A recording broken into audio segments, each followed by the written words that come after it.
We human beings are such noisy creatures. Look at my cat here. She's 14 years old. Well, no, she's actually 16, turning 17 this year. And she's spent most of her life in silence. It doesn't mean she doesn't express herself. She expresses herself all the time. When she's hungry, she expresses herself. When she feels her litter has not been sufficiently cleaned, she expresses herself. When she wants love or companionship, she expresses herself.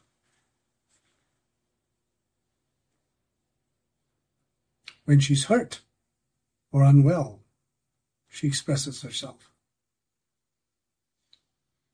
And yet, most of her day is spent in silence, simply watching,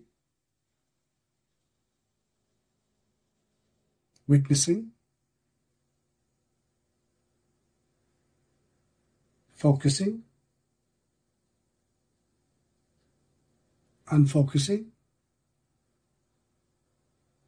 sleeping, waking, simple states of awareness. My dog is not very different. He's much younger than her. He's only 9 months old. And he spends most of his time doing very much the same. He barks when he wants to go out. He barks when he wants to be let in. He barks if he feels threatened. He barks if he's hungry or wants to play.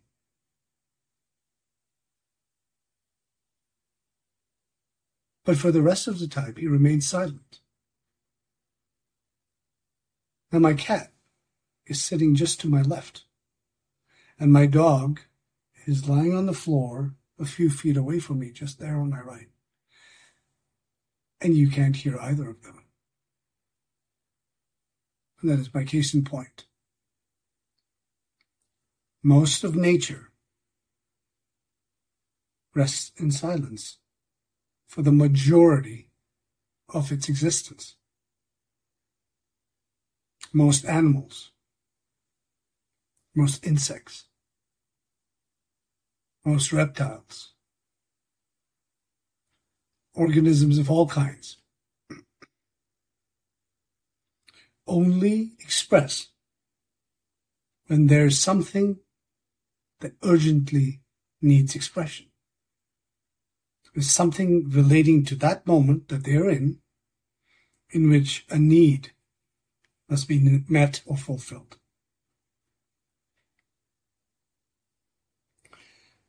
But we human beings are anomalies. We're such fucking noisy creatures. Everywhere you go, whether it's social media, whether it's society at large, whether it's a shopping mall, everywhere you go, human beings are incessantly expressing themselves through action, through words, through emotional expressions and gestures. We are constantly expressing ourselves. Now, some of this is related to us being social creatures. We are, after all, primates. Chimps are also very expressive. Gorillas are also very expressive. They'll often bond with one another through that form of expression. But even there, even in the animal kingdom, even with higher order primates, the amount of time spent expressing oneself is drastically less in comparison to the time one spends simply being in silence, witnessing, observing, taking in. And by the way, even action is a form of expression. Work is a form of expression. So I'm not talking about simply not saying anything and then busying yourself with the activities of the day. So many of us are prone to doing that. But what I mean is the time that is spent in a day simply sitting and soaking in the environment. Who's got the time for that? And I'm not talking about meditating either. Meditating is a sanctioned way of absorbing oneself. Meditation is a sanctioned way of absorbing oneself in one's environment. It's like you set a timer. Okay, now I will just be. Start. Beep, beep, beep, beep. Okay, now I must stop being. But I'm not talking about that. And there's nothing wrong with meditating. I endorse it. I see great value in it. But I'm talking about something else entirely. The organic absorption in one's environment. Not in the activity, but simply in the observation. And that environment can be any kind of environment. It can be a shopping mall full of people. It can be out in nature, in the woods. It can be sitting in a car. It doesn't matter what the environment is. You could be sitting in your living room just as I am. And the observation, again, is not necessarily a focused kind of observation. I'm not talking about looking for interesting things in the environment, because your environment is not always going to be interesting. And that's part of the problem with society today, is that we're looking for stimulation in the environment. And frankly, this reality is nowhere near as stimulating as the realities we can create in our minds and through our technology. A video game is far more stimulating than a living room is going to be. Being on social media is far more stimulating than sitting next to your dog. And so if stimulation is what we're in search of, that simple act of being and observing is the most unstimulating thing we can do. And yet it is important, because the part of your mind that craves stimulation is exactly the obstacle that prevents us from developing a deeper awareness of what reality is. It is the part of your brain that is constantly demanding attention.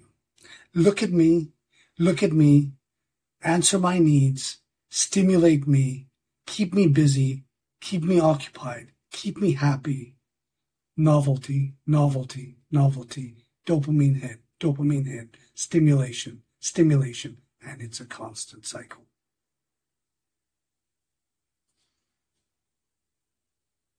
Now, if an animal behaved in that way, it would be considered severely neurotic.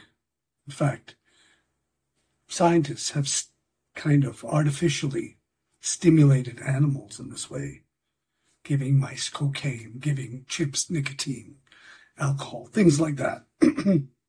And even animals can develop these kinds of chemical dependencies. Our brains are not so different after all. But the ways in which that dependency then impairs the animal has very profound, not only psychological, but physiological impacts. on the animals. And so, if you think about us human beings, we are stimulated all the time. And anything that is a stimulant is a drug. It doesn't have to be a synthetic stimulant. It doesn't have to be a material stimulant. It can be a psychological stimulant. It can be a technological stimulant. But basically, when the brain is stimulated externally by an outside acting agent, it shifts out of its natural state into a heightened, aroused state. And if any of you have done drugs, you know that the moment you take any kind of stimulating drug that gets you high, that gets you up in any way, there's a backlash, there's a dark side, there's a come down, which is far, far worse, which is the opposite. And so the drug addict's whole goal becomes, well, now how do I stay up? Because I can't possibly come down again. It is way too terrifying. And that is what stimulates the addiction. And now if you look at our own lives, you don't have to be doing drugs. You don't have to be drinking alcohol. You don't have to be smoking. But look at your own relationships. Look at your relationship with work. Look at your relationship with technology. Look at your relationship with your own self-image. Look at your relationship with your political opinions, your spiritual beliefs. Look at all the ways in which you relate to the world in its various facets, including that aspect of yourself that lives out there in the world, and see how much of that requires upkeep.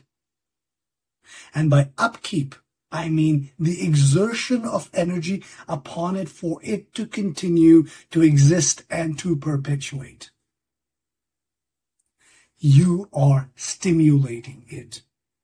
That is why it exists in that state. And so, even though you might not know that you're addicted, or to what you are addicted, or how you are addicted, you can very easily come to the realization that you are indeed living in an artificially stimulated state that has become an addiction to you.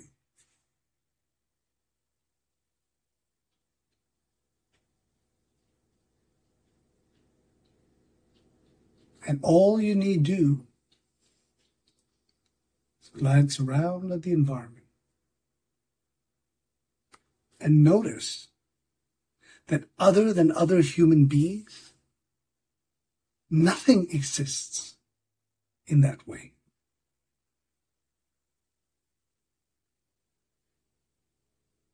And there comes a choice in each person's life. Some may realize it actively. Some may feel it only unconsciously, where they must choose. Continue down this path that the rest of humanity appears to have chosen, mostly blindly, to keep upping the ante on the levels of stimulation they need in order to feel normal.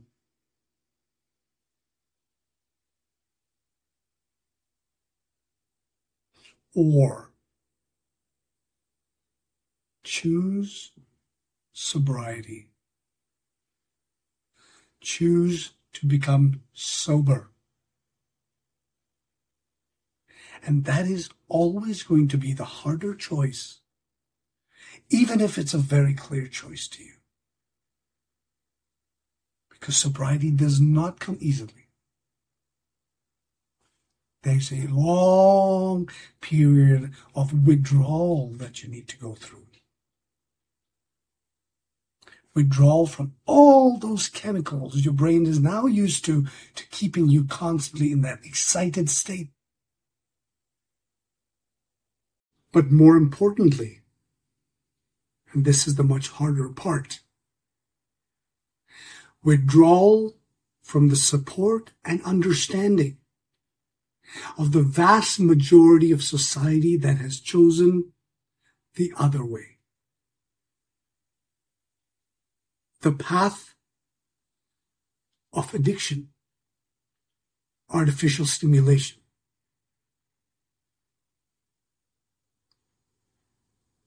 And so what you are choosing is not only sobriety,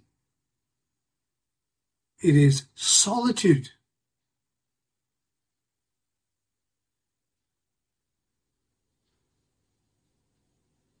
And you may not feel ready for it.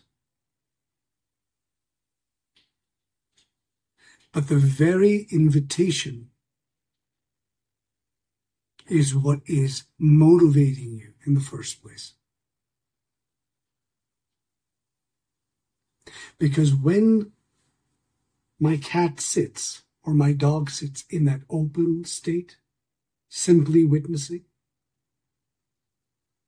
everything that is, without judgment, without focus or intention, just openly,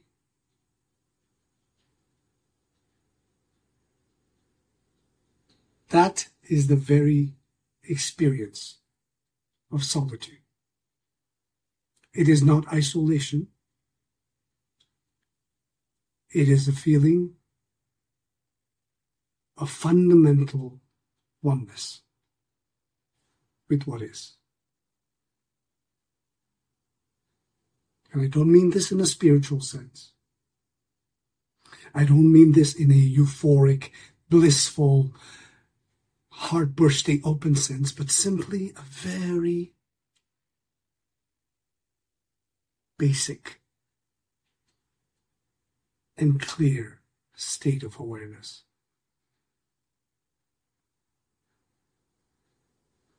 That is fundamental to everything. That is fundamental to how we perceive life.